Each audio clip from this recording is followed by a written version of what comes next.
Well, good morning to all in the Marmy Army. It's not actually good morning, it's early evening, it just sounds better. But welcome to one and all members of the Marmy Army, and as promised, this week's episode, I will be interviewing the founder, the supremo, the head honcho of the UK's biggest run company, Runthrough, Matt Wood. It's hugely exciting. Now, I know some of you are concerned, right? This could be my big break. And some of you are concerned. They said to me, look, take it seriously. Please take it seriously. Don't ask him anything bloody stupid. Well, how dare you? How dare you? Your name is Matt Wood, right? How would you describe yourself best? Are you an oak, a beech, or a horse chestnut? So without further ado, let's get over to my interview with Matt. Just remember, please, if you do nothing else, remember to hit like, hit subscribe, or hit the bell. It just helps me get the news of my channel out there and helps me carry on making videos like this. Remember, it might not be anything to you, but it's everything to me. Hit like right now before you watch any further. Just hit it. All of you, including you, hit like. Sorry, that was threatening. Enjoy the video. But no, it's grand. Oh, look, thanks ever so much for doing this, Matt. And congratulations first and foremost. I watched one of your videos this morning, and you had a baby girl not that long ago. Yeah, it's I think it's 5 weeks just gone on Monday, so we're kind of really just starting out our journey with having a little one, and yeah, it's been fun in terms of I didn't know what to expect apart from what people told you, which is like the worst case scenario, and it's been like a challenge, but like life's a challenge. So yeah, and I noticed that you sort of your partner was quite happy to be filmed, and I've got 3 daughters. I'm telling you, mate. You try filming that again in 6 months' time, you see where that camera ends up. Oh, no. I don't know if you could tell us, Matt. I mean, obviously, I've watched your stuff, and I'll put a little link in here as well. So obviously, you've now got your own channel, and we'll come to that in a second. But you also do Runthrough TV as well, don't you?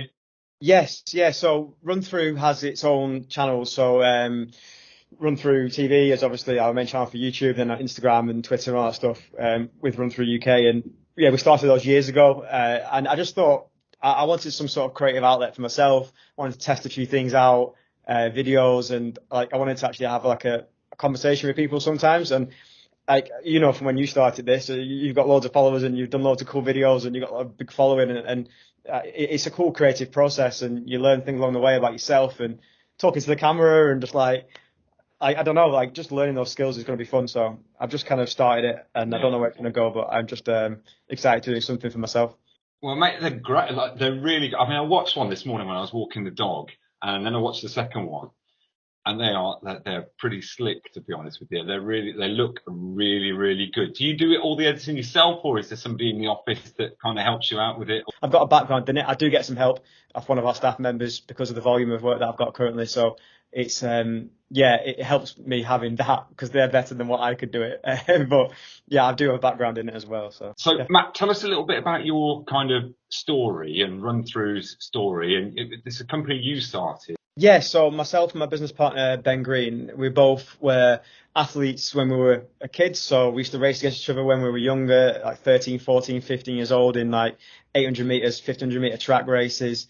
We then went to Loughborough University together, became friends at Loughborough, and we also compete against each other as well. And then once we both finished university, went off on different tracks. He worked for Unilever. I started my own business in websites and digital marketing, that sort of stuff. And then we eventually met up for a coffee, for a run, for a beer, and we came up with the idea of Runthrough. And I'd already had experience working on different major events, and I did club nights as well, so I was experienced with organising parties and that sort of stuff. So some of the similar skills to that as it is a running event. It's just in the morning rather than at night. And then we started our first event 2013, and then we've grown that from one event there was 6 events in our first year. And I think this year completed 2023, we'll have 215 events, I think it is. So there's a lot of events now. Rather than it being in the back of my car, all the equipment and me putting all the signs up and doing the microphone and the timing and everything else, we have a team of people who now do this stuff with us. And we've got warehouses in offices in Manchester and Loughborough and in London as well. So we're all around the UK. We put a lot of effort into it. Everyone who works for us full time, and I think there's 30 operational staff working with us at Runthrough. All love sport, all love running. We care about what we do, and it's been a good experience so far. Are you the biggest and the best now? So it's subjective, I imagine, and I don't like to talk in superlatives like that, but I think we're the biggest in terms of the volume of events and volume of entrants for sure. And I'd like to think we're the best because I love what we do and we care about it. In terms of us runners who love running and get out there and train and race, we pick a race because we want to run a fast time, or we pick a race because it's a new cool location. Like a lot of people that come to these races are probably trying to just keep fit or make a friend or just do something with a Saturday. And we're up against all the things that will distract them from doing that in a way. Well, that's the excuse I give my wife all the time. It's like, look, I don't play golf anymore. I don't go to football anymore. I haven't got any friends anymore. You know what I mean? I don't do any of that sort of stuff. So I can pay 30 quid and go on a little run and be miserable about it. What's like your favourite race that is on your sort of, I mean, is it one of the first ones that you set up, or is it one of your new kind of exciting ones? Which one is your big one? Well, Runthrough, we've got like obviously a wide range of stuff, from park races to theme parks to zoos to football stadiums. So there's a wide variety of stuff. Me personally, because of how it came about at the time we were growing the business, Hampton Court Palace, because Henry VIII, Royal Palace, quirky. It was our first major half marathon. We get 3,500 people there every year, and it's a real good day out. It's fun. Obviously, the new ones like Alton Towers, Colchester Zoo, Thorpe Park. It's too many to mention, but Hampton Court Palace stands out. How do you so you come up with the idea in the office, someone says, right, okay, cool, we'll do a race at Alton Towers. How do you even make that happen? Yeah, so it sounds like it's I think anyone can have that idea. Let's do a race at a certain location. But I think to get that sort of venue interested in the proposal of that, you have to have a body of work that shows that you can actually deliver that sort of thing. And we have that now. And we didn't have that at the start, but we do now. And I think it's a conversation you have to have with the right person at the right time. Yeah, I mean, look, it's amazing what it's amazing what you've achieved. I mean, I've only been doing sort of running events for the last 4 or 5 years, and, just watching a couple of your videos recently and seeing the sort of, the different ways that you're going into trail runs, you're doing sort of, runners camps and all that, and workshops and all that sort of stuff. I mean, it's unbelievably complex. Like, we get lots of proposals sent to us now. We're at the stage where we're interested to people to do this sort of stuff. So we're working through a few things, and I was looking at your YouTube as well, and there's some fantastic videos on there. You've been to some cool races, and the Warwick one was the one that stood out to me. And when I watched that, I was laughing my head off, because when you're organising a race, you think about an event and you think about how you would perceive everyone would follow a certain plan that you've set in place, like the race information. And what you did was like completely off piste, and I was like, is that what people do at the events? Like, you just don't see that. Behind me is everything I despise. It's a warm-up. Can you see?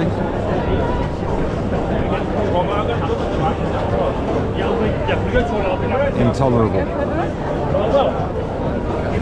Absolutely intolerable. I'm even now walking up against the back fence to avoid all these people.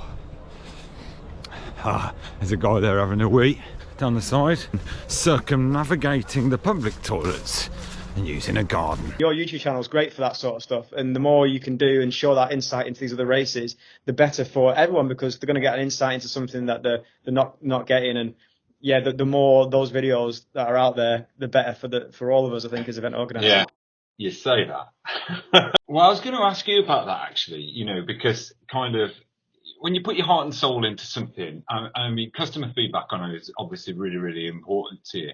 And I was chatting to somebody online, this lady Emma online, who does Cotswold Trail events, and she, and I don't think people realise actually the effort sometimes that goes into putting these events on. And as I said to you earlier on, actually the one thing I've learned, like the running community, they're so nice. They're all really nice people, but you get the slightest thing wrong and everyone's up in arms. I mean, I did the Oxford half marathon last year, and I've done that every year for years.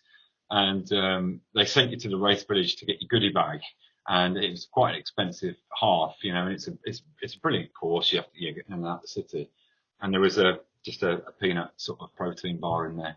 and t-shirts hadn't been delivered, things hadn't been delivered, and people were kicking off left, right, and centre. So I guess, is it difficult sometimes not to take comments to heart? Everyone's got an opinion sometimes on things that you do, or are you kind of past all that now?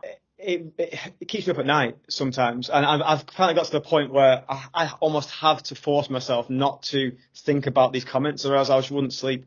For the first few years, we have like a really positive community of people that come to Runthrough events. They're really engaged on stuff, but they're honest about things, and they'll moan when something's not right.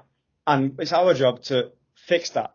And I think if we're open and transparent and we say there's a human issue here, we didn't do this right, or this, we just tell the truth. It's fine margins for you as well, isn't it? Because I guess you can never really predict. Which races work and which races are really, really popular. But I guess when you bring in new races in, or races that are kind of on the cusp of whether or not they kind of break even, or whatever, it must be quite difficult actually to predict what's going to go well and what's not. Definitely, like especially with new events, you have no idea how people are going to react to it, if they're going to sign up for it, if they're going to enjoy it when they get there, because everything is new operationally at a new venue, and there's so many unknowns, especially with like roll close races. You don't know how the residents are going to react to this sort of stuff. You might get someone who's like really against the event, and we won't know that until the day. A farmer that parks the tractor in front of a course. This stuff happens on a regular basis at events all around the UK. So what's next for you then, Matt? I mean, I know you're taking a big interest in, you're getting yourself back fit again, and I mean, I can imagine you can't enter any, all your own races or whatever. But what's next for you personally in the business? What's sort of like coming up for the rest of this year? As I'm getting older, I'm thinking I need to think long term. I want to live forever, so I'm trying to work out ways in how I can live forever, and a lot of that is running. Hopefully, as long as my knees and body holds up. Yeah. But, yeah, and I don't know about yourself. Like, are you? How do you think about that kind of stuff? I'm 47 now, Matt. I've worked out I'm not going to live forever, unfortunately. Running is it for me, and I wish I'd discovered it when I was younger. You can keep improving until you're 50, late 50s, 60s. Like, you just can, especially if you're new to it. And that's the best thing about running in a way. You can keep doing it forever as long as you look after yourself, you stretch, you do your conditioning work, which is boring, but it is kind of essential. And if you don't do that stuff, then you might have to stop a little bit earlier. Yeah, I need to start taking the warm-ups a bit more seriously, I think. But right now, I cannot let you go before I do this I go running with people and I have them on as sort of guests, right? And it's called 13.1 questions, okay? Okay. And I can't let you go without doing 13.1 questions. Game begin. Okay? You ready for this?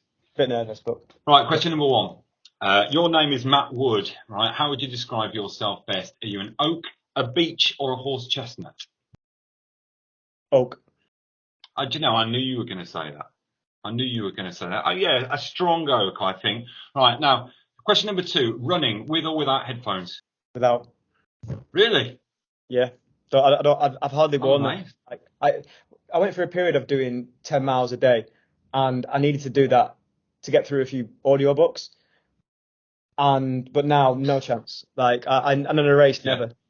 If I can get away with it, I still do. I don't think anyone really stops you these days. Or I kind of keep them sort of in my pocket and then, like a kid, put them in when I'm safely around the corner and the marshals aren't watching. But it also, Matt, stops you from having to talk to anybody. If you've got your headphones in and someone's sort of running next to you and they start doing this, you got your tactics, haven't you? It seems to be going down a certain route. I don't want this to put you off. Ever had runner's tummy resulting in a brown medal drop-off? On a regular basis. I think you know what I'm saying.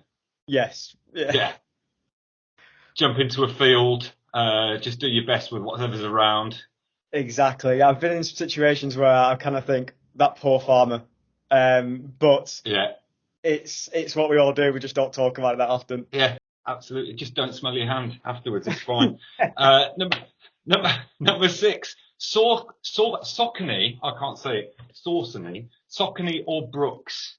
I wear Brooks personally, but I know Saucony have some great shoes. I like Brooks because they have the wide fitting shoe, and I have the wide fitting foot. So now, if I was going to start my own race company to rival Runthrough, should I call it Follow Through or I've Got the Runs? I think I've got the runs because we've been talking about the toilet on field, so I think that makes complete sense. I have a brown logo and and a panicked expression on a cartoon runner. Be perfect. Right, finish line freebies, medal or t-shirt? I think I prefer a medal. I think I would these days, actually.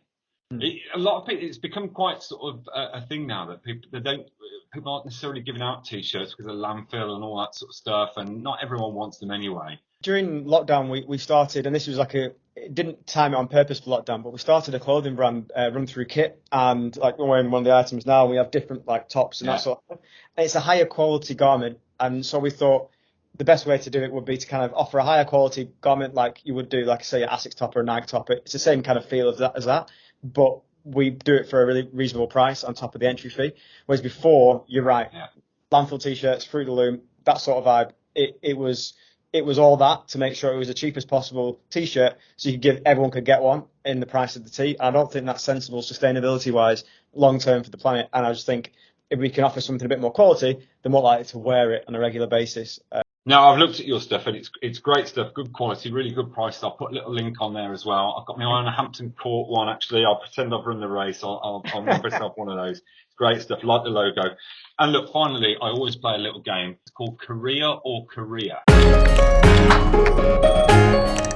I'm going to say the word career to you, and you've got to tell me which version it is. Now, if you think it's the career as in the job, you shout, jobs are good. And you don't have to shout that. You can just say, jobs are good. And if you think it's career as in the country, you say Kim Jong-un. Are you ready to play? Right, okay. So let me career. We're saying, King Jong-un.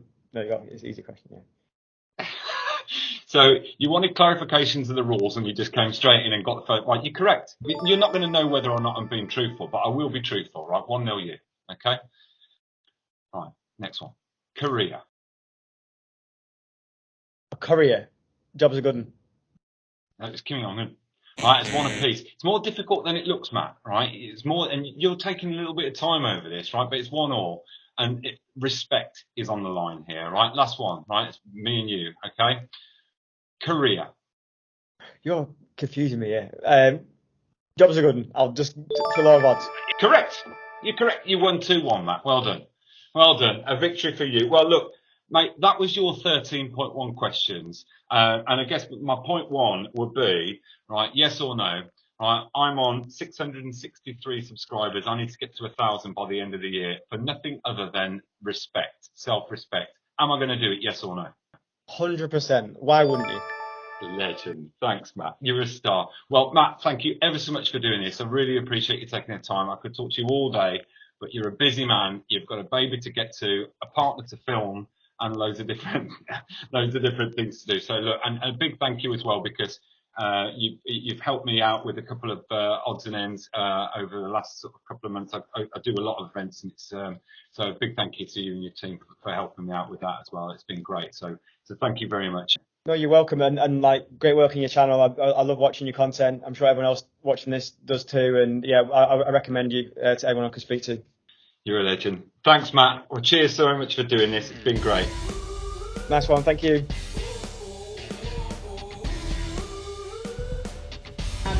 There's no toilets here on site this morning. They're all bottom people.